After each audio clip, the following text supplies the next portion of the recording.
aterricemos entonces en Las hijas de la historia, que ya nos diste un preámbulo de todo este asunto, pero a mí me gustaría como indagar un poquito más en el tiempo en el que llegan tus libros, Sí. ¿no?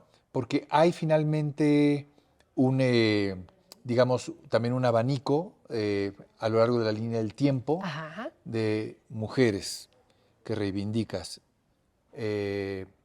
precolonia y post, ¿no? Ujú, ujú. De lo que somos de alguna manera. Me llama la atención que en este segundo tomo que revisé, justamente con quien empiezas haces una línea cronológica, con quien empiezas, que es la más antigua, del siglo VII, mayas, los mayas, es curiosamente la última que ha salido a la luz. O sea, es la más, digamos, es la más reciente adquisición, ¿no? Se sabe muy poco. ¿Dónde está como la importancia entonces? Ya sabemos lo que nos comentas en tu libro, ¿no? No sabe, mujer de Pacal Segundo, II, ajá. los templos, pero eso me parece fascinante que apenas tengamos 30 años de saber de ella. Y menos, porque salió la osamenta, le pusieron reina por semejante monumentalidad del entierro y le pusieron roja porque estaba cubierta de cinabrio. Pero Sí, en realidad hace 31 años que se descubre, no se sabía quién era. Entonces, fíjate, que hay un hilo muy, muy interesante también hablando del quehacer de las mujeres y se va hilando de una manera muy, muy emocionante.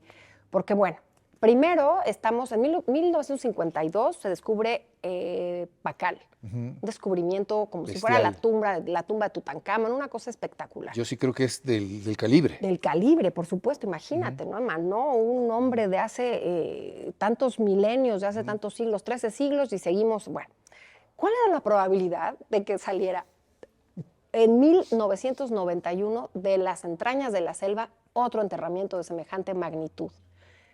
Maravillosos los restos, digamos, la máscara, los aditamentos, dos sacrificios, una prueba más de que sí existieron los sacrificios humanos, puesto que además en la tumba de Pacal se llevaron a 13 para que lo acompañara al Xibalbá, a la Reina Roja solamente a dos, un niño de 7 años y otra, una mujer de 30 y tantos, pero bueno, un enterramiento de un nivel impresionante. Lo descubre una mujer, una arqueóloga muy joven, la que se da cuenta que hay una cámara secreta y me refiero a la arqueóloga Fanny López Jiménez. ¿Quién va a tomar recurso, récord de todo eso que está pasando? ¿Quién dará eso para las mujeres? Adriana Malvido, periodista que en ese momento era muy joven, se ha vuelto una de las periodistas culturales más importantes de este país y su libro de La Reina Roja fue desde un minuto, su crónica fue apasionante, maravillosa. Ahí va la segunda mujer. Ujú. Tercera mujer, pues que resulta que los huesos es mujer, la reina, ¿no? Bueno, ahí va. Y una maravillosa historia de detectives, incluso no se sabía quién era. Podía ser la mamá, podía ser la abuela, porque ya había existido en el mundo maya mujeres que reinaban, pero quizá cómo entender que sí eran estas mamás o estas abuelas, no cuadraba muy bien. Y entonces otra mujer, Vera Tisler, antropóloga física, se da la tarea de ir y venir a Canadá y a la UNAM y a la UNAM y a Canadá a buscar en qué momento la ciencia se adelantaba, en qué momento llegaba esa magia para decir, ya tenemos la tecnología para decir que esta mujer no comparte el ADN con Pacal. Es la esposa.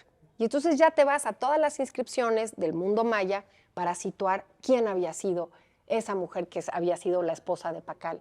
Y es así como sale a la luz Itzabuk Ahau, la reina roja. Te iba a decir eso, pronúncialo tú porque yo no puedo pronunciar Me ese cuesta nombre. trabajo, hay unos que me dicen que es Itzabuk Ahau. Ahau es señoría, se le da a los reyes. Pero bueno, ahí está este personaje hilando mujeres a lo largo de tantos siglos. Y luego llegas tú, mujer también, a ponerla también en las librerías de En hoy las hijas de la día, historia. claro, este, tienes varias mujeres que transcurren en tu libro, vamos a llamarlo un solo libro. Sí. Hay nombres que me parecen fascinantes y creo que, me atrevería a decir, en pocas décadas han tomado el valor que se merecen. Una de ellas que me llama mucho la atención es Leona Vicario, Uh-huh. este, Leonora Carrington, porque Carrington es la más reciente, pero curiosamente sabemos muchísimo de ella, o por obvias razones, ¿no? De los nombres que pones aquí, ¿quién crees tú también que sea menos conocido? Bueno, evidentemente está Tecuelhuetzin. Tecuelhuetzin, perdóname. Luisa Jicotencatl. Háblanos un poco de ella, porque También es un personaje increíble porque ya habíamos en el primer tomo, que además se entrelazan los dos, mujeres y periodos históricos, y además me gusta pensarlo así porque el pretexto para hablar de historia pues es justamente hilar las vidas mucho más profundamente que en una biografía de cualquier... Los datos están ahí, pero meter sus vidas en ese largo proceso histórico me parecía muy importante, y eso sucede con Tecuelhuetzin. exacto. Porque el proceso histórico es el mundo tlaxcalteca. ¿Quiénes eran los tlaxcaltecas? Entonces hay que quitar mitos de que si los aztecas eran maravillosos y eran democráticos y esto era un Edén y una cosa maravillosa, es desconocer por completo nuestra historia, ¿no? Ellos también llegan provenientes de otro sitio, con otra religión, a imponer su forma de vida, su política con la guerra. Entonces someten a muchos pueblos que ya estaban aquí, y uno de esos pueblos que nunca dejó que lo sometieran fue el pueblo tlaxcalteca. También de origen mexica, comparten Aztlán en sus orígenes, y sin embargo ya cuando se establece el imperio mexica, los tendrán siempre sobajados para las famosas guerras floridas. Entonces hay que entender por qué Tecuelhuetzin, pues, ay, ¿qué hace en la historia? Pues es la mujer de Pedro de Alvarado. Exacto. No nos rasguemos las vestiduras. A lo largo de la historia, siempre, desafortunadamente para las mujeres, las alianzas, porque además es algo muy lógico y muy natural, una alianza con un enemigo pues es a través de un linaje compartido. Entonces se dan a las mujeres, se hacen matrimonios, y el linaje que entonces nace de él, pues ya no te puedes ir en contra porque es parte tuya. Claro. Esas son las famosas alianzas a lo largo de la historia de la humanidad. Y aquí sucedió exactamente lo mismo, y pasaba en el mundo prehispánico y pasó cuando llegan los españoles.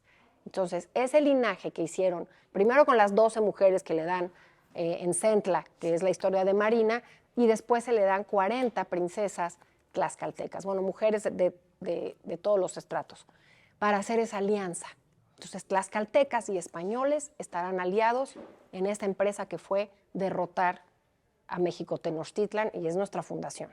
Sí, me parece medular lo que mencionas, sobre todo esto que viene a colación también de lo que hablábamos de la Malitzin, o la Malitzin, o como se, doña Marina. Marina, porque también creo que hay que entendernos, ahora que está tan de moda como pelearnos y como pedir disculpas de no sé qué, bueno, me suena un poco extraño, y digo, pues si la mexicanidad es a partir de ellos y con ellos, ¿no? Hay una como falsa percepción de, o quizá también pienso que ahí nace un poco del victimismo que nos caracteriza como mexicanos, no lo sé.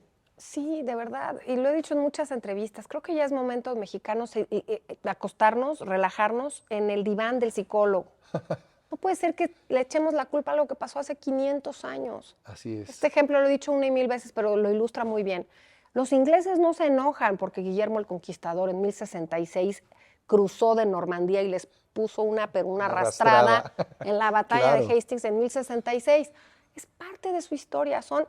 Tienen una parte normanda y una parte sajona, pero bueno, todos somos parte de muchísimos procesos, y lo mismo pasó en México prehispánico. No eran nada más como si ellos hubieran estado desde milenios. Llegaron también los mexicas, impusieron con a sangre y a fuego lo que ellos creían que era correcto en el mundo.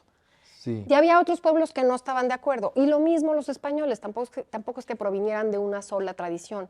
Somos mezcla de muchas cosas, de muchas culturas, y eso nos hace ricos culturalmente. Y no lo aceptamos. Sí, o más bien creo que no lo entendemos. Eso, no lo Porque, entendemos. porque me encanta, digo, yo amo profundamente a México. Creo que cuando tienes la oportunidad que he tenido, gracias a Dios, de viajar, entre más viajas, más valoras a México. Creo que es un país bellísimo, increíble, que hay cosas que son insuperables. Pero bueno, que yo dijera mi mexicanidad, bueno, sería como, a ver, negar estos pelos en la cara, yo, estas cejas, esta altura, Exacto. decir, bueno, así como muy indígena no te ves. Sin embargo, lo indígena me representa también, lo siento Ahí mío, está en tu es ADN. mí, y, claro, Y en el mío y en el de todos los mexicanos. abrazar lo que eres, qué importante entender eso. Exacto, porque mira, conocer todas estas historias de estas mujeres es conocernos a nosotros mismos. No es un libro para mujeres, es un libro de mujeres para todos los mexicanos. Primero es la mitad de esa historia que no se ha contado, porque es una deuda historiográfica que te platicaba yo desde la época de la prehistoria. Así es. Y segundo es contarnos bien nuestra historia. Empecemos nosotros mismos por contarla bien. Sentir orgullo, porque sí lo sentimos. Vamos por el mundo hablando del mariachi, del tequila, de muchas cosas que son mezcla de ese sincretismo Claro. cultural. Lo mismo con orgullo hablar del México prehispánico, pero también quitarnos esos velos y esa terrible historia de que nos hicieron. ¿Qué nos hicieron? Simple y Claro. sencillamente es nuestra fundación. Claro. Es nuestra historia y hay que hacer las paces con esa historia. Y por eso insistí en Tecuelhuetzin, una mujer que estuvo en momentos aciagos de la conquista. Yo no quito la violencia, no justifico. Yo no creo que haya estado muy lindo la batalla de Hastings o tampoco estuvo nada padre lo que pasó durante siglos en Europa, que conquistaban y mataban. Y eso no lo voy a Pero es la justificar. barbarie, es lo mismo que está Así es. pasando ahorita en Croacia y, o sea, a ver, Bueno. es lo que nos define malamente, Malamente. desgraciadamente, pero no hemos encontrado una mejor manera de evolucionar. ¿Y por qué nos rasgamos las vestiduras? ¿Y por qué Exactamente. inventamos una historia falsa de un Edén que no existe? ¿Y por qué nos desdibujamos? ¿Y por qué no decir yo me apellido Revuelta y tú te apellidas Barba? Y bueno, definitivamente no nos apellidamos Ilhuicamina. Habrá quien sí, pero ya somos esa parte y esa mezcla fabulosa. Fabulosa. Porque México es maravilloso y es fabuloso y eso lo comparto contigo. Conocernos, conocer a esta mujer, por ejemplo, Tecuelhuetzin, su vida termina en Santiago de los Caballeros, Antigua, Guatemala. Ahí está enterrada con Bernal Díaz del Castillo. Ahí está su historia, ahí está el paso, lo que representó, lo que hizo. Y bueno, efectivamente forma parte de ese mundo y de esa vida. Y dejemos de decir que los tlaxcaltecas son traidores, porque hay que leer un poquito de la historia. Los traían asoleados también, los traían asoleados. Estaban furibundos, estaban hartos. ¿No? Bueno, había un embargo, pero lean el capítulo porque además, como bien decía Miguel León Portilla, pues se organizaron los inconformes. Me parece una belleza lo que haces, te lo digo de corazón, Gracias. te lo digo de corazón. Me pregunto si hay una Hijas de la Historia 3. No se sabe. ¿No se sabe? Vamos a voltear a ver discretamente aquí a la editorial. Mira, me siento muy, muy, muy contenta con el resultado de esta segunda parte, porque además llegar justo al siglo XXI, Leonora encarna toda esa historia del siglo XX, sí de las mujeres y de la revolución, sin duda, del siglo XX fue la revolución de las mujeres, pero ¿cuánta historia no tiene de México en su haber? Claro. La guerra civil española, la guerra mundial, cómo llega a México. Salía corriendo de todos lados. De todos lados. Un Renato Leduc que la trae a México, se casa con ella porque, bueno, para salvar vidas. Después todo el episodio de la maleta mexicana, esas fotos perdidas de Frank Capa, de Capa, el fotógrafo. Sí. Y sin embargo, no hablamos de eso. Sí, es una grandísima artista, lo sé. Pero yo quería hablar de esa mujer. De la humanidad. Sí, de lo que sucede con una mujer que nace en Inglaterra, pero terminará bebiéndose y soñando a México y haciendo lo que hizo en México. México hace eso, México enamora. Y no Sí. peco de chauvinista, No, no peco no, de, no o estoy sea, de sí acuerdo. creo que enamora. Estoy de Y acuerdo. justo entre más viajas, les dices, hay algo aquí, esa mezcla. Ahorita que hablabas de sincretismo, me acuerdo que visité un templo, ahora no recuerdo dónde está, en el sur del país, donde está la iglesia, pero entras y están las gallinas, pero están cortando el pescuezo y la luz se cuela de una forma casi fantasmagórica y decía, ¿qué es esto? Es una belleza. Somos ricos culturalmente. Totalmente. Abracemos esa riqueza. ¿En qué andas, Isabel? ¿Qué viene para ti? ¿Qué estás preparando? ¿Qué ves venir en tu futuro próximo?